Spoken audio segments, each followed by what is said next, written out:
So Marge, if you are happy to hit record.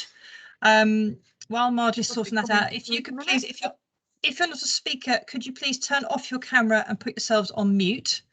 And if you could introduce yourselves in the chat and say where you're from and what stage you are in thinking about being a councillor, that would be great. And recording has started. So thank you all for attending, and people will join, I think, in dribs and drabs as we continue. But Marge, do you mind admitting people while I do the introduction? Yeah, I'll do that. Yeah, and Caroline's here now too. So okay. Caroline, if you can help manage the chat as well. Brilliant. Okay. Yeah, so thank you all for attending. And the Community Planning Alliance, for those of you who don't know, counts 560 campaign groups on our map all over the United Kingdom. We were set up to support campaign groups because most of us don't plan to become campaigners and we find ourselves falling into it, and to lobby for change where we're all fighting the same things in the planning system.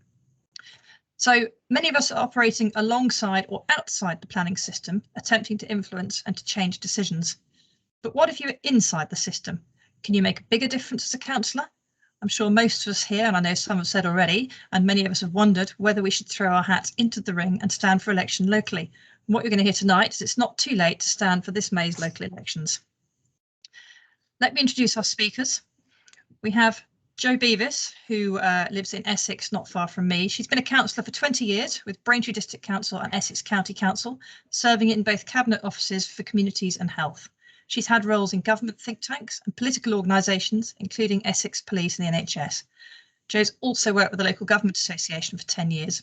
She's currently the East of England LGA Independent Regional Lead Peer, it's quite a good title, and works with councils and councillors across the East of England. So it's going to be very interesting to hear her views with such a great long track record of being a councillor. Tom Walsh is a fellow speaker of Jo. He happens to be my district councillor for his sins, and he's at the receiving end of emails such as, can you find out the number of Skylark plots adopted in Braintree district, please, which he gets very bemused about. He was elected as an independent in 2019, overturning a very large incumbent majority of a big national party. Tom used to be a town planner, so he's a great fit for this evening. Simon Thomas is a committee member on the Community Planning Alliance. He's been campaigning for 15 years against inappropriate housing types in the wrong locations without infrastructure, and he believes we should use greenfield instead of brownfield. After 5 years as a parish councillor in Hampshire, he wants to see real community engagement in the planning process and protection of our planet, with genuine changes to be made urgently. He also has a busy life in the corporate world, so I don't quite know how it fits all the rest of this in. Jo and Simon are going to talk to us about, and Tom, why you might want to be a councillor, what motivated them to stand, and what the practical steps are that you have to take, particularly if you want to stand this May, and what's actually involved when you succeed in being elected. So we're aiming to bust some of the myths and answer your questions. Talking of which, if you could please put all your questions in the chat during the talks, and we'll do all the questions at the end of all the talks. And just before I hand over to Jo, for people who've just arrived late, please could you switch off your cameras and your microphones, unless you're a speaker, and the meeting is being recorded. And finally, if you have just arrived, please could you put in the chat your name, where you live, and what stage you are of considering being a councillor. Thank you very much. I'm going to check that you can all see my screen, and I'm going to hand over to Jo. So, Marge, can you confirm you can see that? Not yet. Not yet, Rosie. Oh, I'll tell you why. That's because I haven't actually pressed share screen. That would help. I was forgetting I wasn't on. Bear with me. Right, share screen. Okay, there we go. Right, that's better. Perfect. Oh, perfect. I had to check. Okay, Jo, I will find your slide. Standing for election in 2022, question mark. Over to you. Lovely.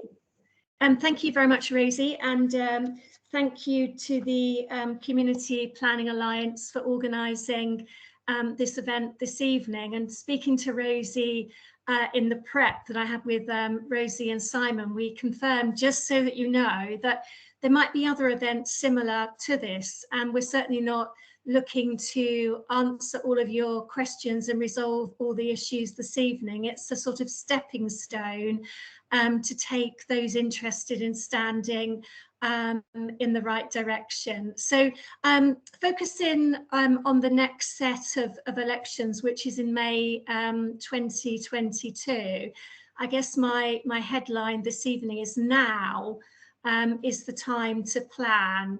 I then sort of flag up that you've got two options at the moment if you're considering standing in the May 2022 elections. If you are wanting to align yourself with a political party, then you will need to become a member of that party by, joining and paying your annual subs.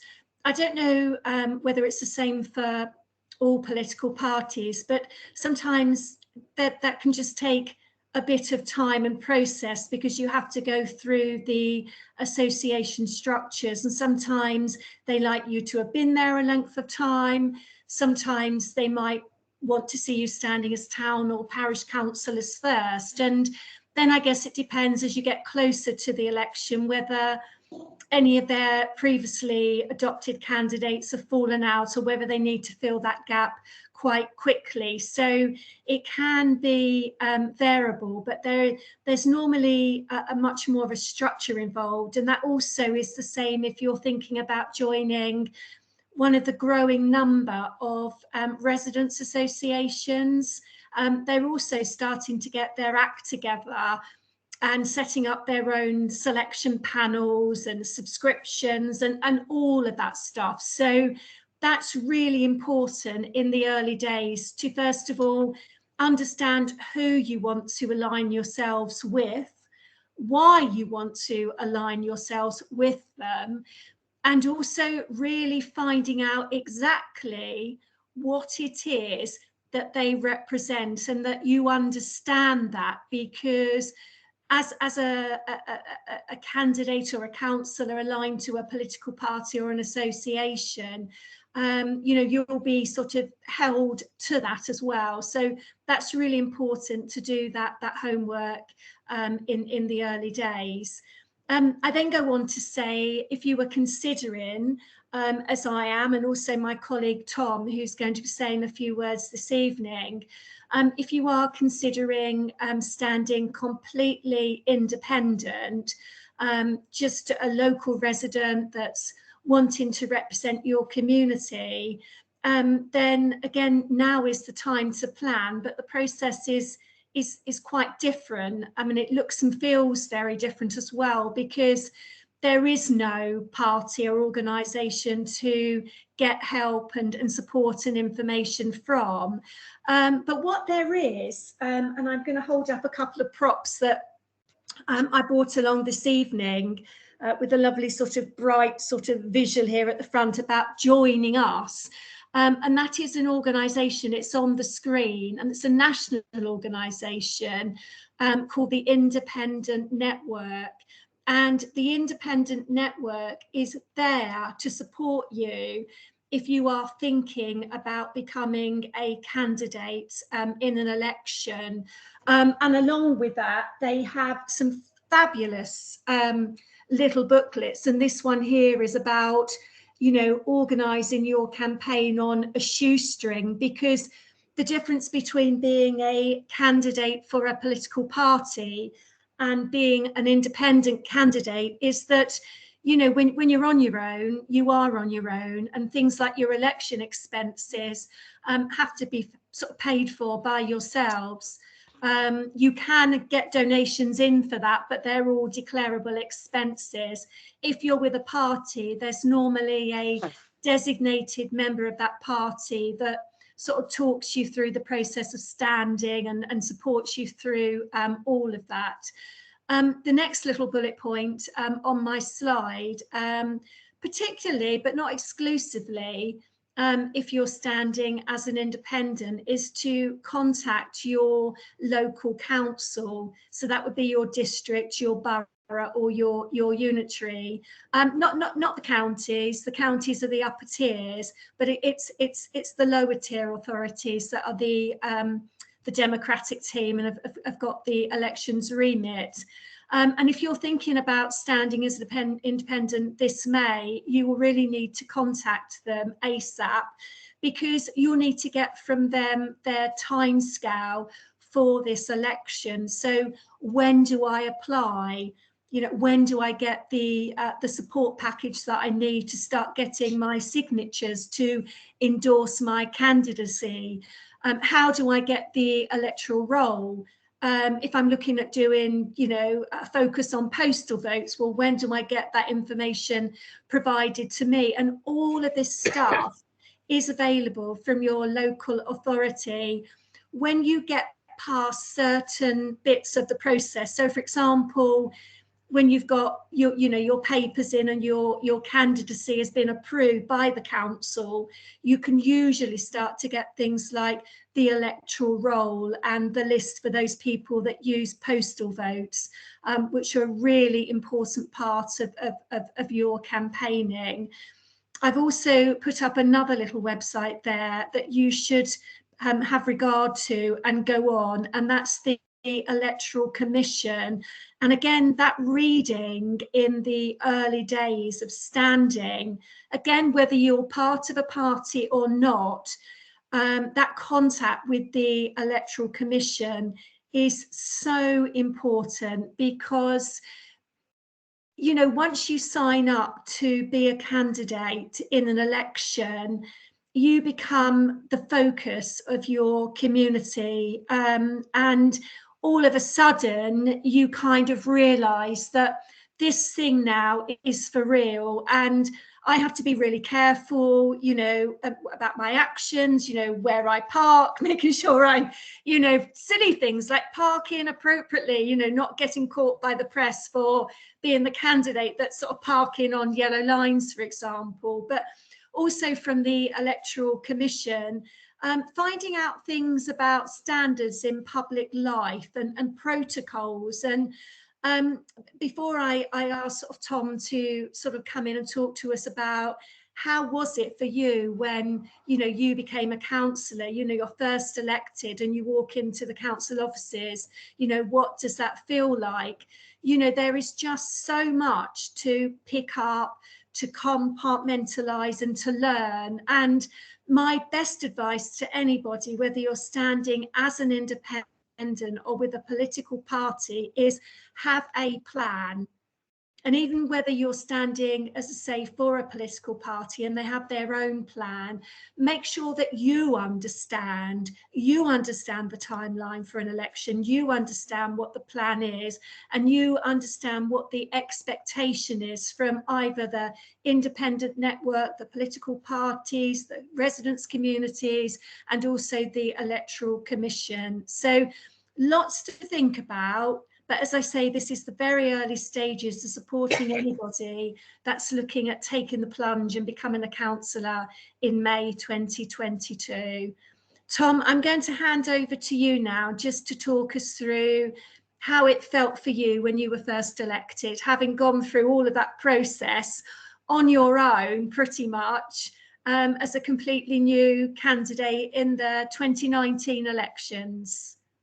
Thanks, Joe and Rosie, and it's great to be on this call. Perhaps I'll just say a very quick sentence, given that it's the Community Planning Alliance. I worked for planning for 13 years, and we've got somebody on the call for Lewisham. My first job was with them, but I'm not responsible for current developments. Then I worked on the Docklands team for a regional council in Scotland. I went abroad to lecture and came back and went from gamekeeper to poacher, in that I worked for Planning Aid, which was a legal aid equivalent. Now I'm retired. I got involved. How did I get into it? I got involved, and actually that was when I first met Rosie. I moved to a very nice village on the Essex-Suffolk borders, which has been threatened by a number of developments.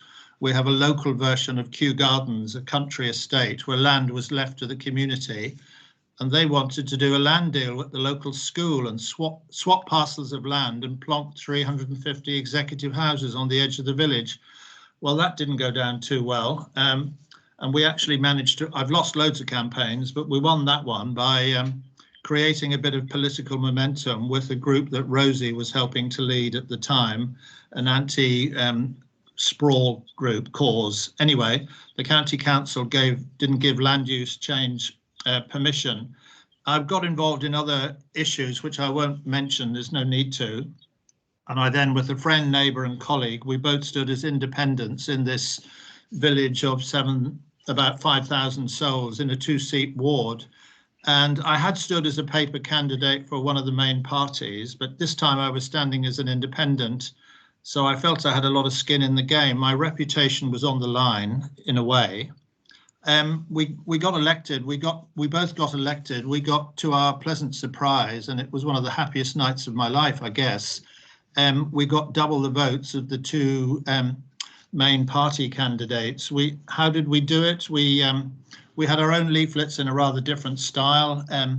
I delivered by hand leaflets to over 2,000 households, and some of the people said to me, "Oh, well, we may not agree with your politics, but you're the first time we've ever seen a flaming councillor. It's nice to meet one." And my colleague, he concentrated on the social media. I think that's probably enough about that. Coming into the council was a little bit of a shock. There was quite a lot to learn, but the council was very good with induction. You were offered the chance to meet the chief executive. What do I like about being a council? I think making a contribution in the community. One of the commonest questions I'm asked, and it may be in the minds of people who were on this call tonight, how much time does it take? It partly depends on how long you want to get involved. I was on the local plan committee, the scrutiny committee, full council, of course, and that could be 2 or 3. And I'm also on the parish council, which is co-opted. So I could find myself going to 2 or 3 meetings a week. Sometimes it might be 3 or 4. In a quiet week, it might be only 1. But it's a bit more than that, because you get cases, and I take those very seriously. And I consider it a bit of a privilege, not to sound too portentous. If somebody trusts me with an issue they've got, you don't win every case, but some of them I've managed to get resolved after a year or 2. I also love the camaraderie of my colleagues. You see how decisions are taken with community individuals and groups, including one that Rosie was associated with. We got the main planning policy of our district council overturned. They were relentlessly trying to erect 2 new towns on greenfield sites. So all of that is very good, but there are some downsides, and I'll be quite open about it. In the council I'm on, and I will be careful what I say, there's a dominant party in charge, and the culture is assertive and at times negative. Other adjectives are available, but best not used now. And I must also say that we're in alliance with a small party, and you can get personality, as in any organisation, you can get personality issues within a group. But, and I was actually, one of the committees I was on was the local plan committee, and I read all the papers and I asked inconvenient questions. I was eventually thrown off that committee by the leader of the council. We have a big leader model on our council, but I actually regarded that as a badge of honour, because I was raising issues that they didn't want raised, and I got support in the community for my work. But I think I've probably said enough there, Joe, and everybody, but very happy to be challenged or to be asked questions. So I'll hand back to Joe, who's become my friend as well as my colleague. Thank you very much, Tom. And just before we move on to Simon, who's going to talk to us this evening a little bit more about the structures of local government. I often refer to local government actually as the local government family. As Rosie said earlier on, I also do work and support for the Local Government Association, which is the umbrella organisation for local government. And if elected, the support that you get, from an organisation such as the LGA, I think actually Simon's got it sort of mentioned in one of his slides, but there is so much support when you do become a councillor, and most councils now have their own member development programme and induction training, and it's absolutely huge. I can see some of the questions coming through, and clearly we're going to take them at the end, but I'm now going to hand over to Simon to take us through the next set of slides. Thank you, Tom. Next slide, please, Rosie. Thank you There so you much. The Chris Whitty effect. Okay, I'm lucky in that I'm no longer a councillor, so I can say what the hell I like. I mean, and I've recognised some names of people that have come in here, and you'll be very aware that I'm quite active on the CPA Facebook site. I think just to give you a very quick background, because it will give you the context of where I'm coming from on this. Quite frankly, I haven't got the time to do this. I have a very, very busy job, and it's a global job. Luckily, I don't jump on planes at the moment, so that's great. But 15 years ago, a small little building company called Barrett's decided they were going to impose 200 houses on our village, in a village of 2,000 dwellings. So 10% increase. And the way they did it, and the way that our local councillors did nothing to stop them, absolutely just disgusted me. And so myself and my wife set up a Fight for 4 Marks, village being called 4 Marks, which was a campaign group. And we then proceeded over the next 5 or 6 years to be a complete pain in the backside to developers, planning consultants, and our district and parish councillors. That then moved into a situation where it started getting very serious. When we got to NPPF in 2011, we no longer had an adopted local plan.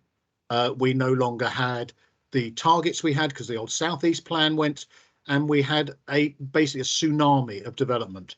We've had just under 1,000 houses added in that period. We've stopped about another 2,000, so we're quite happy about that. But we got frustrated, both my wife and I, about this. She became a parish councillor. She was then invited to become a district councillor by a good friend of ours who is the local county councillor.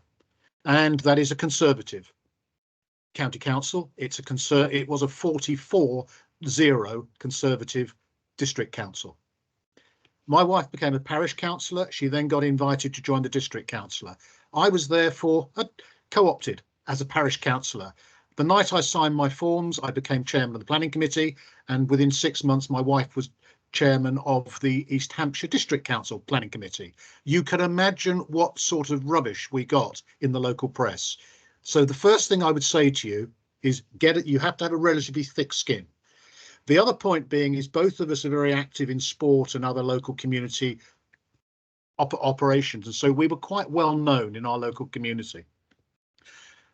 I and she spent a lot of time reading what used to be called the PPGs. We then read the PPF, the MPPF page to page. We then read all the planning inspectorate. We devour appeals. I have lots of time on planes to read stuff, so it's quite interesting. And we became quite expert. And what shocked me was, one, a lot of the other district councillors knew nothing about planning. So one of the things I know my wife has done in our district council is they now have to go through a course and pass an exam before they can sit on the planning committee. I know there are district councillors from other districts and boroughs who are horrified at that and think it's an affront. Likewise, we have now introduced planning training for our parish council, and 2 other parish councils have joined us for that. So basically, we've used this almost like an education job in planning. And for me, I'm very honest, that's why I became a parish councillor, and actually was why my wife became a district councillor, was for planning. We've discovered other things since. Next slide, please, Rosie. So what I really want to try and... Waiting for the next slide, Rosie. Sorry, there we go. Brilliant. Mouse wasn't working. Apologise. Yeah, no, that's fine. So the key thing is you've got to think, what's your interest and what's your motivation? There's no point doing it unless you are enthused. It's like with the CPA. If you're not enthused and willing to put time and commitment into what's going on, then the outcomes are going to be pretty limited. Is it about your community and the facilities it has? Is it about planning and development? Is it about health and recreation? Or is it that you don't like how your council taxes are being used, and they're going up and up and up, primarily because of the county councils? They normally take between 65 and 75% of all council tax. Or is it climate change? Is it the environment? it could be a whole host of things and a combination. Next slide, please, Rosie. So considering what you want to do and then consider what you want to achieve. And everybody can pick their own level. I'm a very gobby, upfront person. I like to help people make decisions. I like to make decisions. I like to form policy, but not everybody does. And it's great that there are people who just want to be contributors. Or are they subtle influencers, which is what my wife is. I mean, she actually gets better decisions out of people than I do, because she does it rather than face to face and up front. She does it through influence and long-term relationship. Or do you want to be part of a leadership team? There's everything for everybody in there. Next slide, please, Rosie. And it's been mentioned already, there are different tiers. For those that really aren't sure, I would suggest you go and be co-opted as a parish councillors. There are very, very rarely enough parish councillors to fill the seats on a parish council, and that's an increasing problem that certainly I know the Local Government Association and also something called NALC, the National Association of Local Councils, are both very aware of. So if you want to know more about it, go and attend their meetings. Sit in, listen to what's going on. And at the parish level, nobody is making any serious decisions. You're only influencing. That's another totally different topic, because I would contend that some parish council chairs of planning in our district actually have more power than some of the district councillors who sit on the district planning committee, because one, we know a lot more about planning than they do, and two, they will actually follow our leads. The second level, and really probably where you begin to get decision making in terms of legally and significant budgets, is district or borough. Do remember, a lot of the country is not parished. And parish councils are wonderful in terms of delivering things for the community. The recreation ground, the local cemetery, the local village hall management, or through a charity trust, perhaps, etc., etc. It's very much the local community. District and borough is a little bit more serious. You're into the refuse disposal, you're into planning, housing, environmental health, maybe some parking, those sorts of things. So some serious responsibilities. I'm very aware of that. My wife is a cabinet member and has been for 5 years. She probably spends about 30 hours a week, but we're in a position where she can do that. I mean, obviously people that are working or have young families or even teenagers in their family can't afford those sorts of hours. The next level up, and this is where it starts getting serious, is county. And then finally, unitary. And I'll come back to the differences between a county and a unitary later. But in many, many areas, you may have 3 or 2 or even just 1 of those levels of local authority. And the further you go up, the bigger the budgets. I mean, Hampshire's budget, I know, is £2 billion, primarily on adult and children's services, education and highways. But that's a significant amount of money. And as a county, and sorry to talk about my county, it's the one I know, I mean, we have a higher GDP than Wales. So I would question, should we actually not just be a unitary authority in our own right? Should we be a fully devolved principality? There are then the professional councillors, who you will all come across, and I'm sure Tom and Joe have met them, who are what are called double hatters. So they're a district and a parish councillor. And I think, Tom, you said you are one.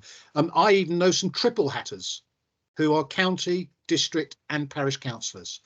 Parish councillors are paid nothing.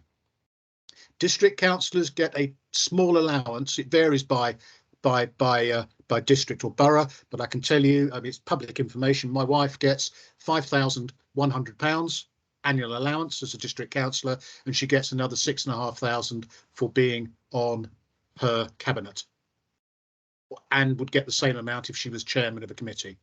County councillors double it. I think our county councillors on about 12,000 as an allowance. They don't get pension contributions, or that was all stopped. That's all they get. They are the councillors. They are the members. There's a whole other group of people who are the paid officers, who are the experts. Next slide, please, Rosie. Sorry. It's all right. I'm not going to add much to what Joe and Tom said. They've been there, they did it. I've only been involved in being co-opted. However, I did spend a good 20 years on the doorstep, posting through leaflets, etc., etc. I won't tell you the name of the party, but I'll tell you that I resigned from that party in 2019 after the leadership election. And I think my decision has been completely and totally vindicated ever since. And I repeatedly tell my local MP that. Who is a minister. But be very clear, are you prepared to toe a party line, or do you want to be an independent? There's pros and cons on both sides, and I think that's the topic for a totally separate session because it's enormous. But there are downsides to being an independent. Jo and her colleagues do a wonderful job, as do others, in putting independent groups together, but it can be difficult.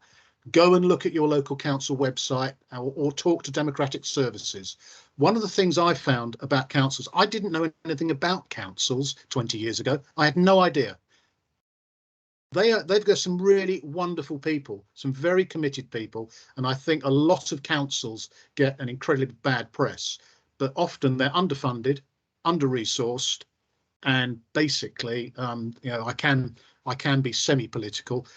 Dumped on by central government, whichever colour of party is in power. As Tom really clearly said, publish and campaign about your beliefs, what you want to do. Network like hell, speak to people, write letters in the printed press, online, get a blog, use social media, be in Facebook, but be very careful how you use it. Go to council meetings, talk to people. I've met a whole new group of people who I never knew before. Incidentally, before the 2019 election, I had an invitation to stand as a councillor for 5 separate political parties, even those diametrically opposed to my personal views. Yeah, it's Jo and Tom have told you a lot of that. Next slide, please. Rosie. I apologise, my mouse just freezes. There we go. Thank you.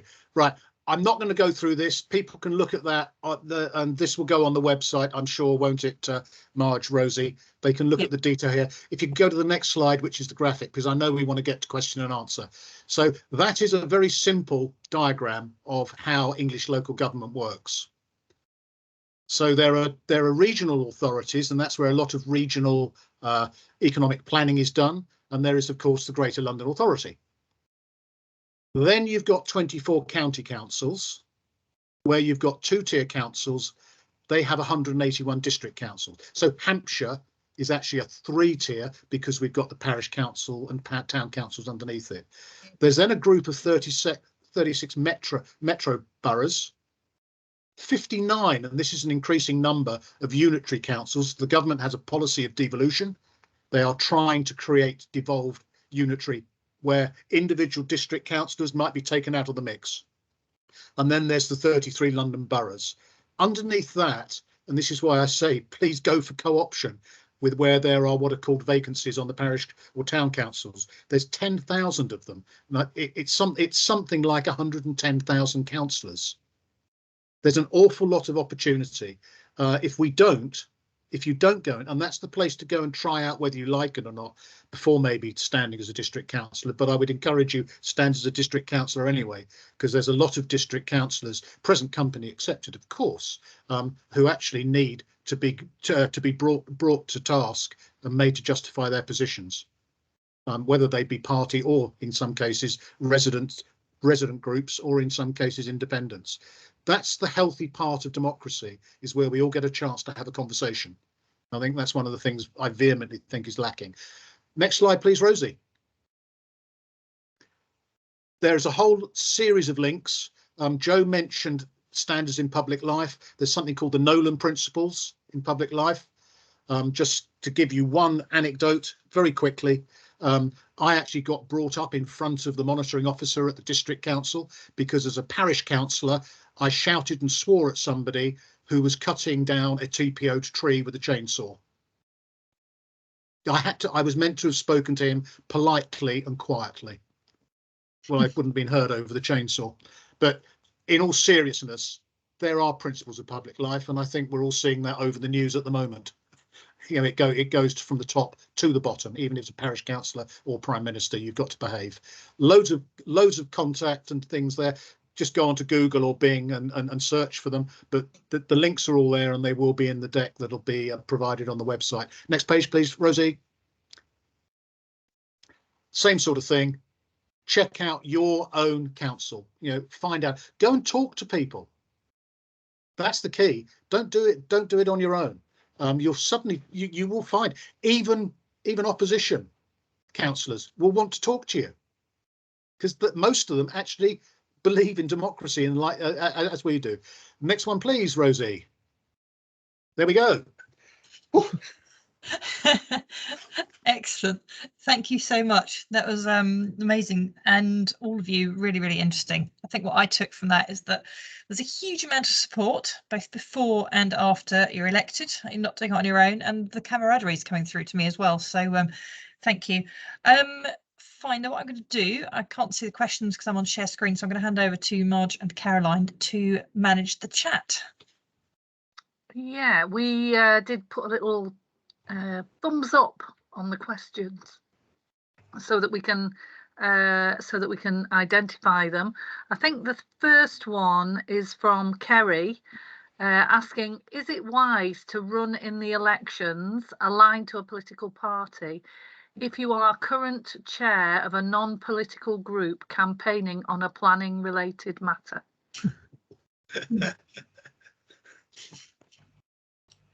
Do you want me to take that first, or? Well, actually, Yes. Joe, Yeah. that's exactly what my wife had to contend with. She was chairman of our campaign group, which had over 2,000 members. She became a parish councillor. That was fine, but as soon as she became a district councillor on a party ticket, she had to resign from the campaign group. Yeah, and I think it very much depends on what campaign group or organisation that is, and I think that's the conversation to be had with that group in terms of your council, whether you're parish or any tier in local government. You have to declare your register of interest. That is a statutory, government requirement, and so that, if you were talking on, a planning application, for example, and you're a member of a lobbying group or an association, you would have to declare that, and that would be on your register as public knowledge as well. So it's in terms of your district, your local government standing. No, it's not a problem, but it would be your group that you're with that you would need to have that conversation with. Thank you. I think Tom might want to come in, but you're on mute, Tom.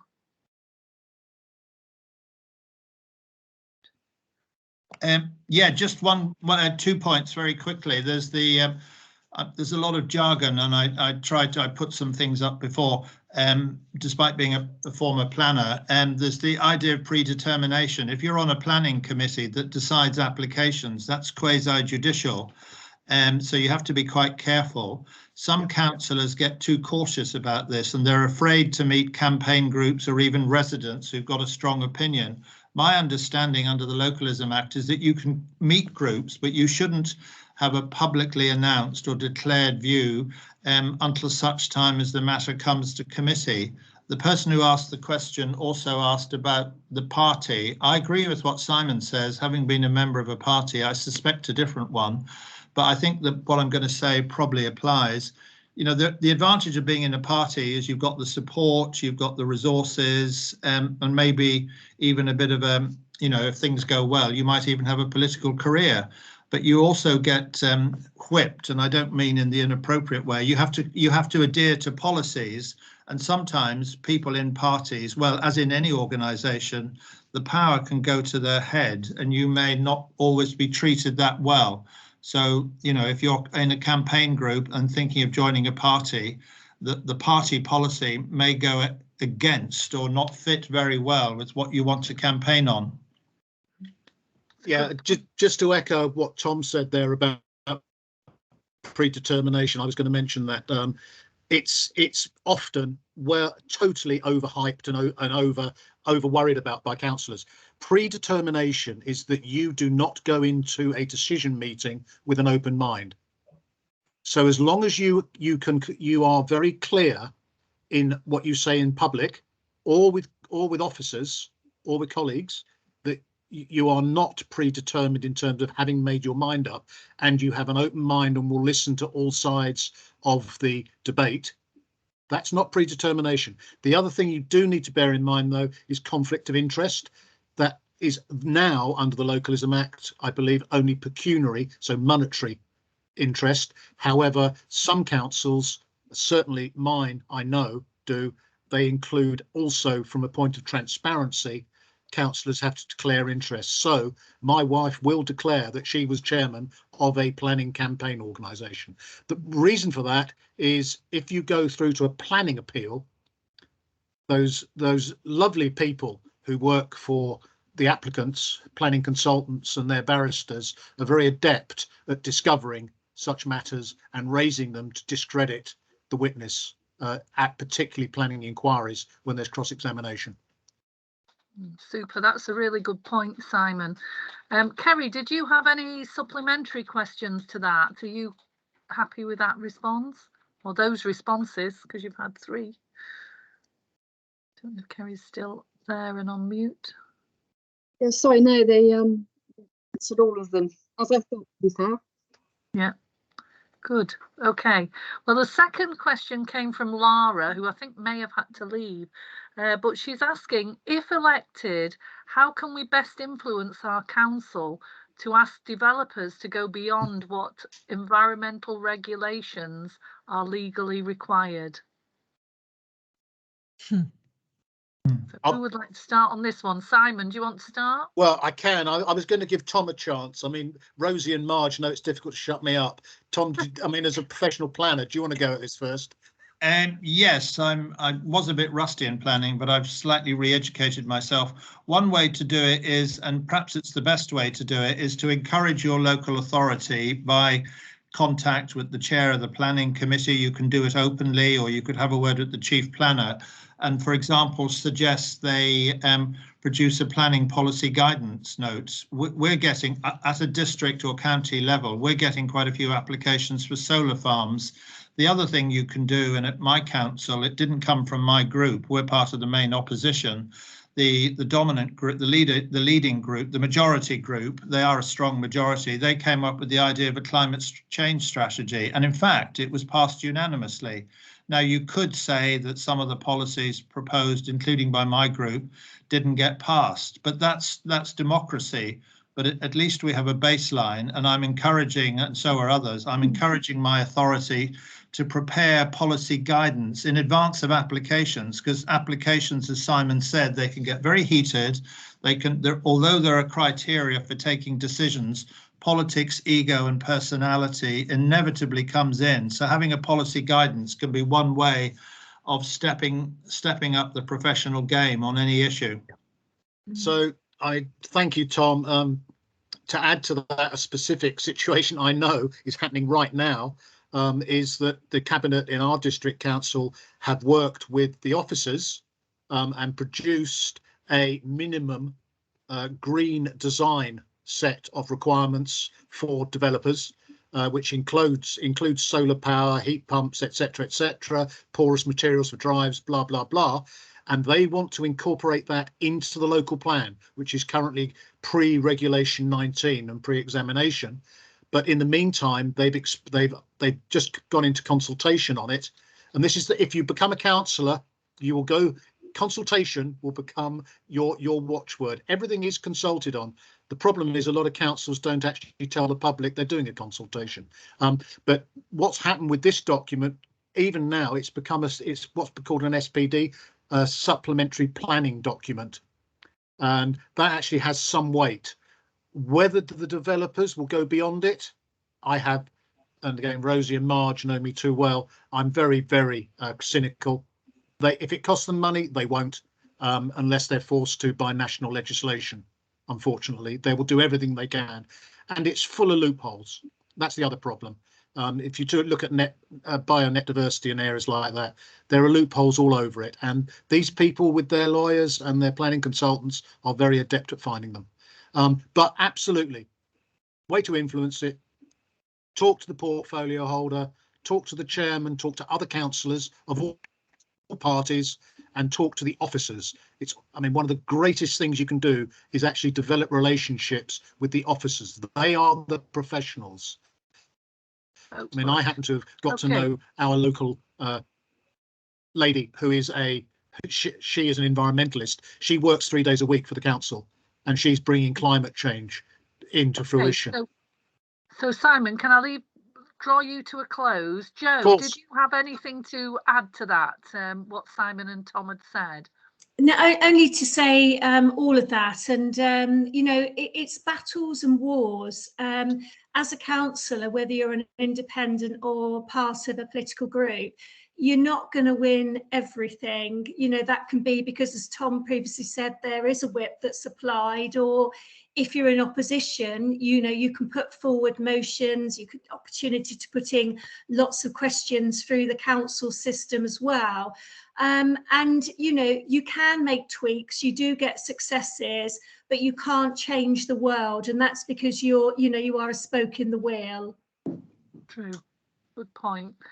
Okay, thank you, everyone. The next question is from Tanya, Tanya Curtis. Are you still on the line, Tanya? Are you still on the call? See if she can come off mute. Yes, I am. Hi, Tanya. Good to speak to you. So Tanya, you were asking what happens if there are both parish councillors and local councillors in the area where you live.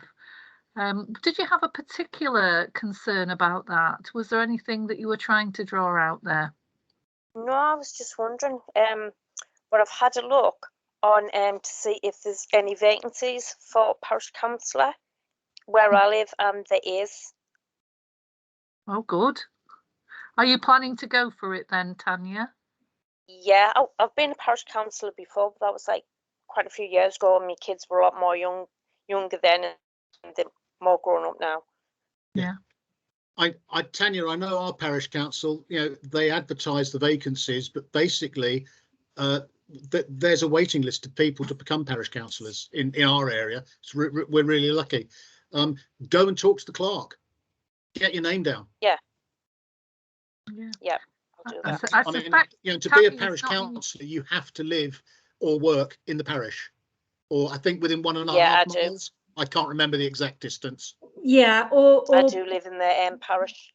Yeah. Brilliant.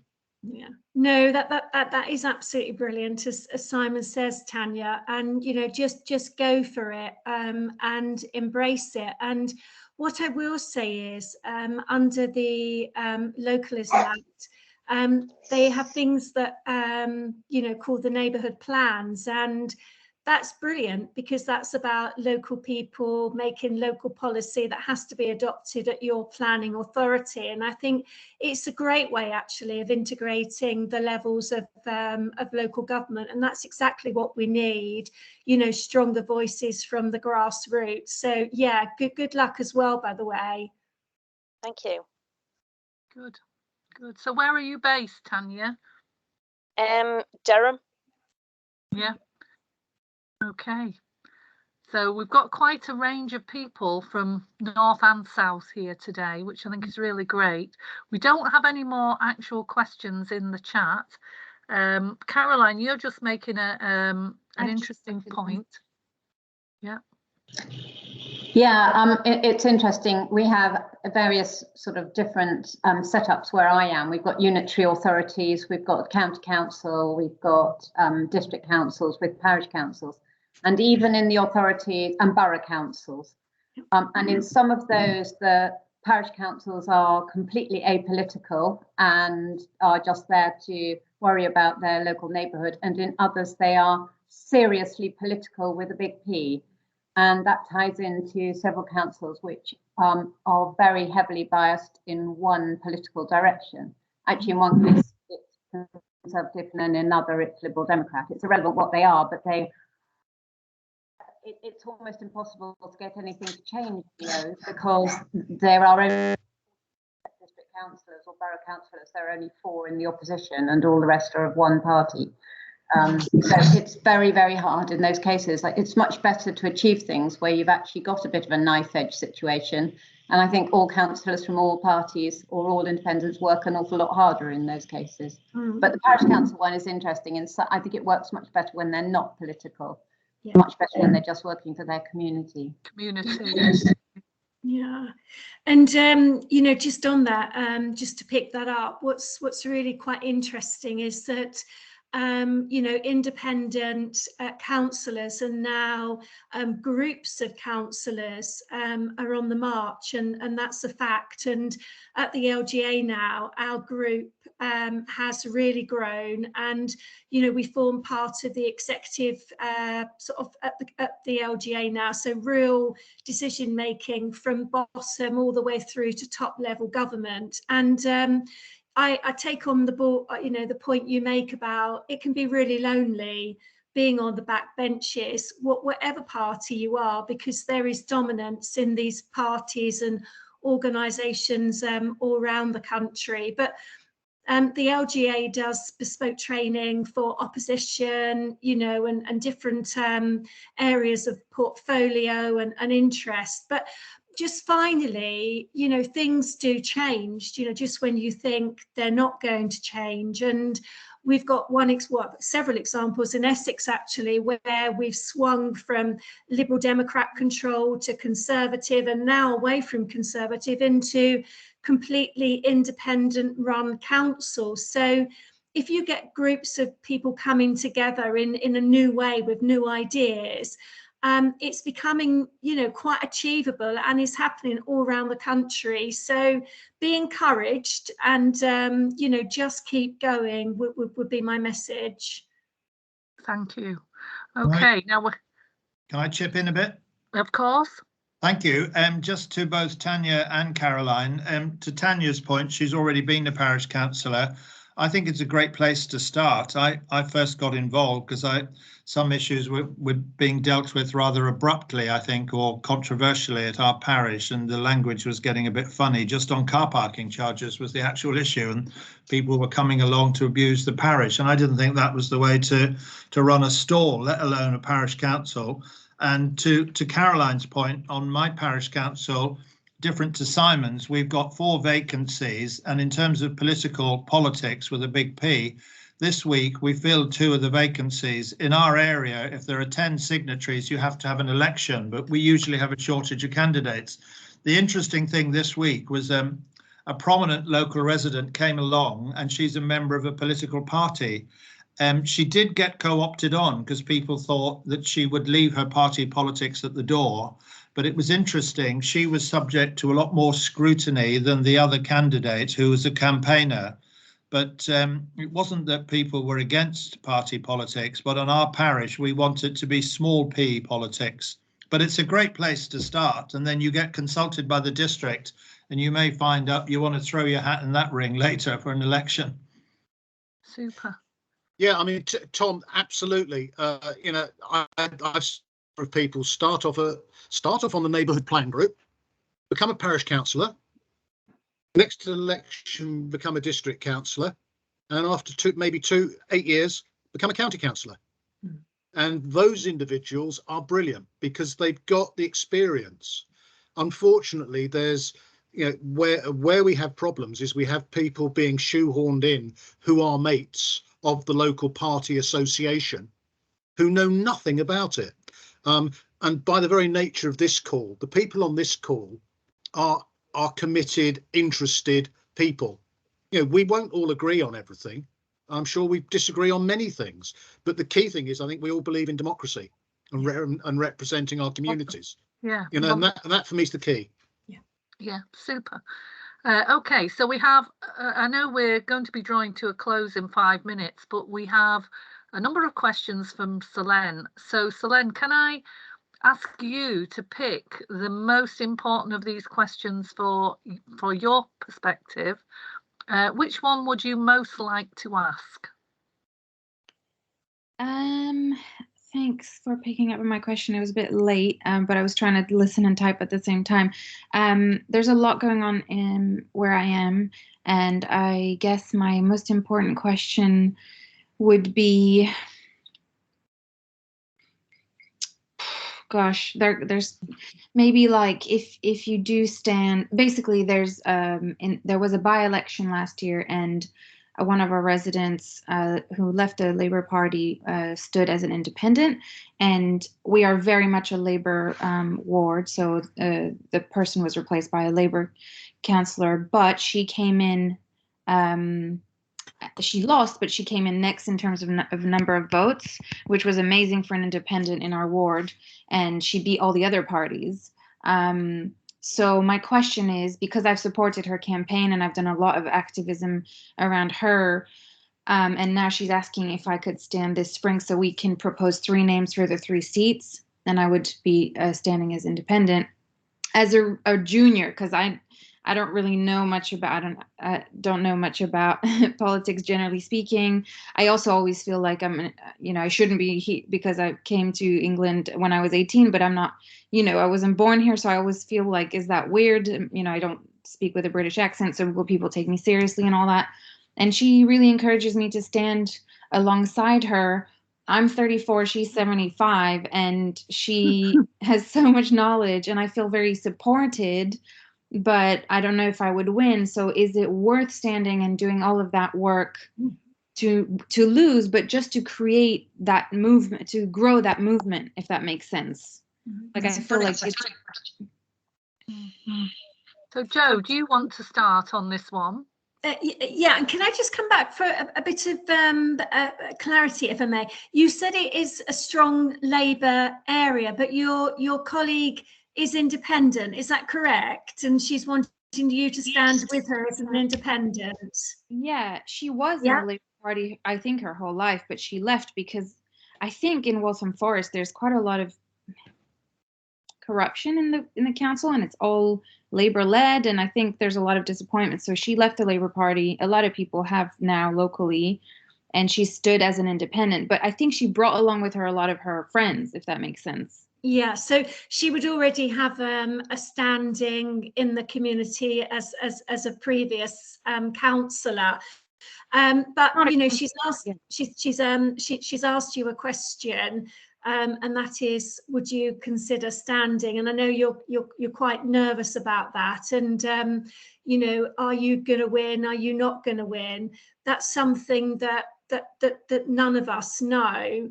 But what we do know is that we can give it our best shot, and campaigns aren't easy. I often say to friends and colleagues when I'm talking to them about a campaign, get yourself a new pair of shoes, because by the end of it you would have worn out the leather, because it's a long slog, and actually it's a long, hard slog.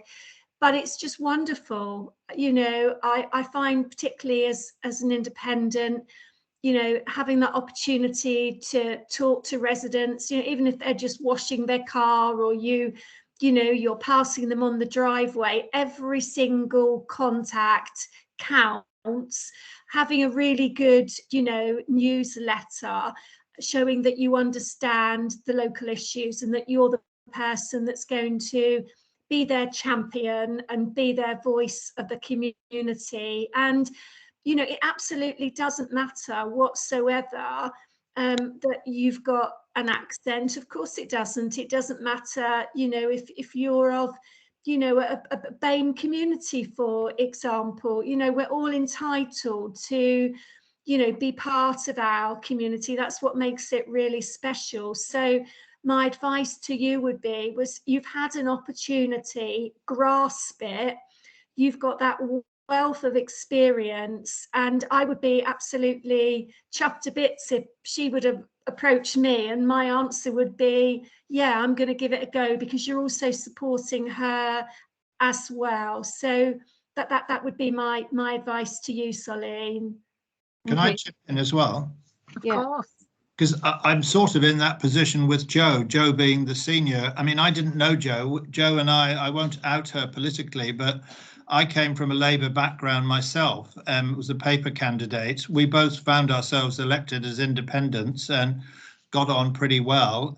Joe's got a lot more political experience than me. I've been following politics, planning and campaigning for years, but maybe I did something right because Joe asked me to help manage a couple of her campaigns. But the situation you described, Selene, your friend or your colleague is, you know, a bit older. I'm of a certain age too, but I think piggyback on her experience, working with somebody like that is really stimulating, and the camaraderie is great. And you did raise a very open question. What happens if you don't get in? I mean, I'm sure, you know, if you've got the resilience to, and I've stood for an election and not got in as a paper candidate, so I wasn't emotionally crushed by it, but and I didn't expect to win. But as you said yourself, it's part of a journey, and you know, it's a way of getting yourself positioned. You might well win, and if you don't, you could win it the next time. And lastly, I'm not British at all. I may sound it. Joe knows I'm a mouthy Irishman. I lost my accent in a London primary school. Okay, thank you so much for that. I just have a follow-up question in regards to that. You know, thick skin and all that. I think that's not my main worry. My main worry, which is kind of my third question, is part of me is really excited by it, and as you say, I'm flattered, and I've been so active anyway, it kind of makes sense. And I have, strangely, tons of like material for a campaign because I've been in resident groups, I've been to all sorts of community, you know, events. So I've been quite present, and I'm